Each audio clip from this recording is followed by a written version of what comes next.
Hi everyone, I am Dodie Heggie and I am the Cooking 8 teacher. So if your students are taking this class, they probably had cooking in some form last year in Life Skills 1. And it is an intermediate level class. So in the past, a lot of the recipes we made were fairly complex, but of course things are going to look a little different this year as everything looks different for all of us. We don't have our 84-minute blocks currently, and so everything that we do is going to have to be done in 42 minutes. And so I am writing down recipes as they pop into my head or I see them or get ideas. And so I would say if any of you have any great ideas for something that can be accomplished in about 30 minutes, I would love to receive an email from you with that recipe. This year's going to be a little bit more trial and error, just like everything. But we do get to cook this year, and I just think that's amazing because I know the kids took the class because they want to cook.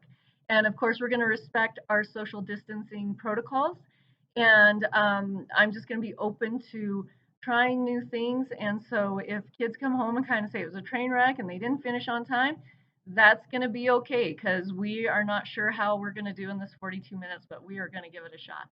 Um, and so also just want to let you know as far as academic work goes, I'm going to save that mostly for those virtual days. I already have an activity out for the kids that's pretty light so that I can learn about them and if they have any food allergies or allergies to materials, because we want to keep everyone safe and respect all allergies and those type of things. So um, just a real quick little bit about me. If you have any questions, comments, concerns, please feel free to email me or call the school and I'll get back to you hopefully by the end of the day.